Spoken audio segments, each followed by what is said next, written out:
बोलने का मौका दिया, मौका देने के लिए बहुत बहुत धन्यवाद पूरे भिल प्रदेश की ओर से। माननीय सभापति महोदय, राज्यपाल महोदय का भाषण सुना और जो लिखा हुआ हमें दिया वो भी पढ़ा। मैं सोच रहा था कि मेरी जो विधानसभा क्षेत्र है रतलाम जिले की सेलाना आदिवासी इलाका है, हमारे ही पास में झाबुआ जिला भी पड़ता है, अलीराजपुर पड़ता है और धार भी पड़ता। पूरी तरीके से ये मान के चलो मोटा मोटा आइडिया 80% आदिवासी लोग रहते हैं। मैं सोच रहा था कि राज्यपाल महोदय के भाषण में होगा आदिवासी लोग, हमारे समाज के हमारे इलाके जो लोग हैं वो ज्यादा गरीब हालात होने की वजह से और पढ़ाई लिखाई ठीक नहीं होने की वजह से ज्यादातर लोग दूसरे इलाकों में जाते हैं मजदूरी करने के लिए। देश आजाद हुआ आज तक लगभग 75 साल से ज्यादा का समय हो चुका। आज भी रतलाम जिले के, झाबुआ जिले के, मध्य प्रदेश के अलीराजपुर जिले से, धार जिले से आदिवासी लोग पलायन पर जाते हैं। और पलायन पर जब लोग जाते हैं तो उनको क्या समस्या होती है, क्या परिस्थितियां बनती, महिलाएं छोटे छोटे बच्चे लेकर के जाती हैं, वहां मजदूर भी सुरक्षित नहीं होता, काम करते हैं फैक्ट्री में या किसी ठेकेदार के पास तो वहां पैसा भी नहीं दिया जाता है। मैं ये सोच रहा था कि राज्यपाल महोदय के भाषण में होगा बेरोजगार जो आदिवासी इलाके में जो लोग हैं, पढ़ने के बाद नौकरी की तलाश होती है। मैं ये सोच रहा था कि नौकरी की व्यवस्था होगी, कहीं से कहीं तक आदिवासी इलाके में विशेष तौर पर नौकरी के लिए कोई व्यवस्था नहीं है। मेरी सेलाना विधानसभा क्षेत्र में मैं ये सोच रहा था कि अभिभाषण में होगा कि आदिवासी पढ़े लिखे युवाओं को प्रशिक्षित करने के लिए कोई ट्रेनिंग सेंटर खुलेगा या मेरे इलाके में छोटे छोटे उद्योग खुलेंगे जिसमें लोगों को रोजगार मिलेगा। इस प्रकार की कोई भी चीज अभिभाषण में नहीं है। मेरे जो आदिवासी इलाका है वहां से लोगों के पास थोड़ी बहुत खेती बाड़ी है। खेती बाड़ी तभी ठीक हो सकती है जब किसान को खेती करने में थोड़ी सहूलियत मिले। एक तो किसान को जब बीज खरीदना होता है तो बीज महंगा दिया जाता और नकली बीज दिया जाता। दूसरा, उसको बीज बोने के बाद में खाद की जरूरत पड़ती है किसान को, तो खाद समय पर नहीं मिलता। और तीसरा, बिजली की कैसी स्थिति होती है किसान को सिंचाई करने के लिए। सीनियर वरिष्ठ सदस्य माननीय रावत साहब ने बता दिया आपको। इस बुरे दौर से किसान गुजरता। मैं सोच रहा था कि अभिभाषण में किसानों के फायदे के लिए कुछ होगा, लेकिन अभिभाषण में ऐसा कुछ नहीं मिला।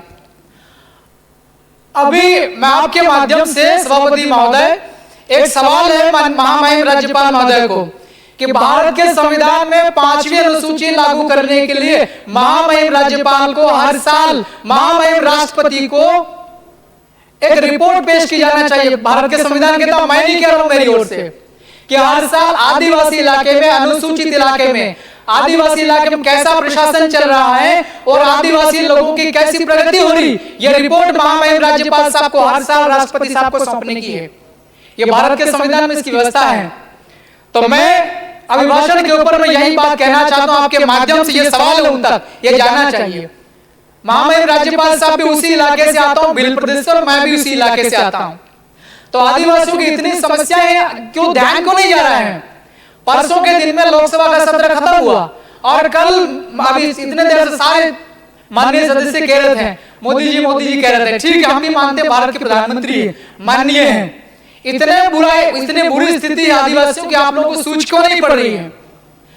मैं सोच रहा था कि अभिभाषण में होगा कि मेरा जो इलाका आदिवासी बहुलता वाला, आबादी वाला, वहां एम्स की स्थापना करके जाएंगे मोदी जी, एम्स का लोकार्पण करके जाएंगे, उसकी घोषणा करके जाएंगे, IIT की घोषणा करके जाएंगे मोदी जी। मैं ऐसा सोच रहा था। आपके मोदी जी भी फेल हो गए। अब ये बात हो रही राज्यपाल साहब के अभिभाषण की। राज्यपाल साहब के अभिभाषण पर भी मैं सोच रहा था कि वहां एजुकेशन सिस्टम को ठीक करने की बात कही जाएगी अभिभाषण में। आदिवासी इलाके की स्कूल आप लोग देखेंगे वहां जाकर के क्या स्थिति है। मेरी विधानसभा क्षेत्र सेलाना पड़ती, वहां पर राउटी नाम का एक कस्बा है। अभी करीब 5-7 साल पहले कॉलेज खुला। केवल 2 टीचर्स है वहां पर, केवल 2, और कॉलेज है। हम सब लोग पढ़े लिखे लोग, हम सब माननीय विधायक हैं, आप लोग पढ़े लिखे हैं। एक कॉलेज को चलाने के लिए कितने प्रोफेसर की जरूरत पड़ती है, कितने फैकल्टीज होना चाहिए, और वो भी एक स्कूल है, वो भी जर्जर भवन है। उसको PWD ने घोषित कर रखा है कि वो जर्जर है, वो स्कूल पुराना है और कभी भी गिर सकता। उसी स्कूल के अंदर में कॉलेज चल रहा है। मैं ये सोच रहा था कि राज्यपाल साहब के अभिभाषण में मेरा जो राउटी में कॉलेज चल रहा है, वो कॉलेज, उसके लिए कोई बिल्डिंग बनेगी या कोई हम लोग नई फैकल्टी वहां जो लोग मांग कर रहे हैं वो बनेगी, ऐसा कुछ भी जिक्र नहीं है। पैसा कानून बना 1996 में और नियम बने 2022 में। जैसे जितना आप लोग करने के लिए नियम बना वो भी सारा उल्लंघन हो रहा। अभी हमारे विपक्षी एमएलए साहब ने कहा था डॉक्टर हीरालाल जिलावा ने, अभी धार जिले में डही में एक आदिवासी नौजवान जब अवैध तरीके से शराब की बिक्री होती है आदिवासी इलाके में, घर घर उस प्रकार से दारू की बिक्री होती है जैसी गर्मी के समय में आइसक्रीम बेची जाती है कुल्फी पर, उस तरीके से दारू बेची जाती है। आदिवासी इलाके में दारू को इस प्रकार से वितरण होता है जैसा दूध बांटने वाला व्यक्ति सवेरे सवेरे उठ करके मोटरसाइकिल पर दूध डिब्बे भर के बांटते, उस प्रकार से दारू बेची जा रही। क्या अवैध तरीके से शराब की बिक्री करने से सरकार को राजस्व में कुछ फायदा हो रहा है? हमारे इलाके के अंदर लोगों को जबरदस्ती अवैध तरीके से दारू बिकवा करके, शराब बिकवा करके लोगों की हत्या हो रही है। अर्जुन कनासिया करके नौजवान साथी थी, उसकी हत्या कर दी शराब माफियाओं ने। और मेरा रतलाम जिला पड़ता, वहां बिलपांग थाना क्षेत्र है, 5.97 करोड़ की शराब अवैध उसकी हो रही थी, ट्रांसपोर्ट हो रहा था। 2 कंटेनर में भर के शराब पकड़ भी ली पुलिस करे। अभी माननीय सभापति महोदय, आपके माध्यम से मैं सरकार को कहना चाह रहा हूं, 6 करोड़ की शराब पकड़ी पुलिस और आबकारी विभाग के अधिकारियों ने मिलकर और उसको पूरा मामला दबा दिया। सभापति महोदय, मैं आपके माध्यम से सरकार से सवाल पूछ रहा हूं, क्या इसी प्रकार से सरकारें चलती है क्या? अवैध तरीके से शराब की बिक्री हो रही है, लोगों को मारे जा रहे हैं। मैं राज्यपाल महोदय के अभिभाषण में यह भी सोच रहा था कि पैसा कानून होगा वो ठीक से लागू होगा। लाखों की तादाद में आदिवासी लोग जो है जंगलों में रहते हैं, कई सालों से, कई सदियों से वो लोग अपने जंगल काट करके और अपनी आजीविका वहां पर जी रहे हैं। मैं ये सोच रहा था कि जिन लोगों ने फॉरेस्ट के वन अधिकार पत्र लेने के लिए जिन लोगों ने आवेदन कर रखे हैं, उन आवेदनों की दोबारा से पड़ताल होगी और उनको वन अधिकार पत्र दिए जाएंगे। महामहिम राज्यपाल महोदय के अभिभाषण में इस प्रकार की कोई भी बात नहीं कही। वन अधिकार इतने सालों से, आपको पता होगा ना, 5 जनवरी 2011 सुप्रीम कोर्ट का यह जजमेंट कहता है कि सबसे पुराना समाज आदिवासी इस देश में है, इस मुल्क का मालिक आदिवासी है और हम सभी समाज के लोगों के साथ मिलकर के रहना चाहते हैं। 22 तारीख को उत्तर प्रदेश के अंदर अयोध्या में इतना सारे माननीय सदस्य चिल्ला चिल्ला के बोल रहे हैं, 4-5 दिन से मैं देख रहा हूं। आप पहले ये बताइए, भगवान श्री राम जब जंगल में गए थे तब कोई महल का व्यक्ति उनके साथ में नहीं आया था सपोर्ट में। माता शबरी जो बेल समाज की थी, उन्हें झूठे बेर टेस्ट करके खिलाते कि कड़वा बेर या सड़ा हुआ बेर न चला जाए राम जी के मुख में। तो उस दिन 22 तारीख को अयोध्या में इतना बड़ा कार्यक्रम किया, राष्ट्रपति महोदय को आपने नहीं बुलाया जो आदिवासी समाज की थी। तमाम प्रकार के पूरे देश में इतना सारा विधायक आदिवासी, उन सबको बुलाना चाहिए था। ये विधायक लोग सभी राज्यों के, सभी ये सांसद लोग आदिवासी समाज के, ये इस भारत देश के लिए देवता के समान है। इन लोगों को आपने क्यों नहीं बुलाया है? और जिस प्रकार से माता शबरी का राम जी का कार्यक्रम हुआ, ऐसा कार्यक्रम माता शबरी का भी होना चाहिए।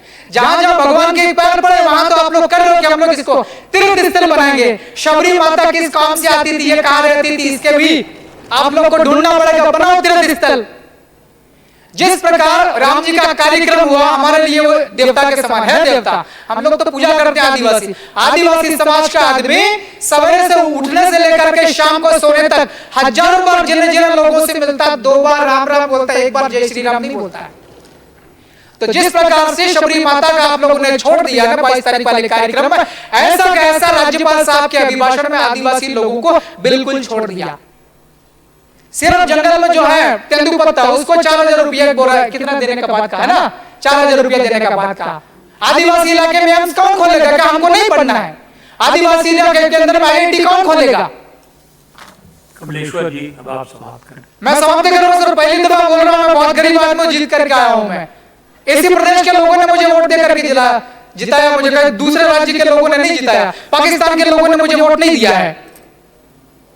बोलने के लिए सब बोलना पड़ेगा ना, मैं कानून का पालन करता हूं मैं खुद भी। और हमारे आदिवासी इलाके में बच्चा पैदा होने से लेकर के बूढ़े होने के मरने तक जितने भी आपकी योजनाएं चल रही, एक भी योजना ठीक से नहीं चल रही है। नरेंद्र मोदी जी आपके हमारे सब क्यों माननीय है, उनकी तमाम प्रकार की योजनाएं होंगी इस भारत को आगे बढ़ाने के लिए। नल जल योजना में कितना बड़ा घोटाला हुआ, पूरे मध्य प्रदेश में तय करो। मैं तो कह रहा हूं कि हमारा जो इलाका में 2500 करोड़ के आसपास काम हुआ, ठीक है ना। आप लोग सर्वे करेगा, मैं खुद ही, जैसे रावत साहब कह रहे थे ना कि वो बिजली वाले मेरी उपस्थिति में आप लोग वेरीफाई करो। अब मैं भी विधायक हूं, मैं भी चुन करके आई हूं, मेरी उपस्थिति में नल जल योजना कितने घरों तक आपने नल के माध्यम से पानी पहुंचाने के इंतजाम किए हैं, मैं खुद खड़ा लेकर हम वेरीफाई कर लेते हैं। 90% काम फर्जी हुआ है। कागज में कह दिया कि नल चल रहा, नल में पानी आ रहा, वहां जाके देखेंगे कोई नल नहीं बिछाया है और कोई पानी का कोई स्रोत तैयार नहीं किया है। ऐसी स्थिति हो रखी है हमारे इलाके में। तो दूसरे जिलों में और दूसरी विधानसभाओं में भी मेरे ख्याल से यही हालात होंगे। आप समाप्त करें। बस समाप्त कर रहा हूं श्रीमान जी। जी तो मैं अपेक्षा करता हूं कि आगे जो भी काम होगा आदिवासियों के हितों का ध्यान रखा जाएगा और बोलने के लिए मौका दिया, बहुत बहुत धन्यवाद, शुक्रिया। जय भील प्रदेश। धन्यवाद कमलेश्वर जी।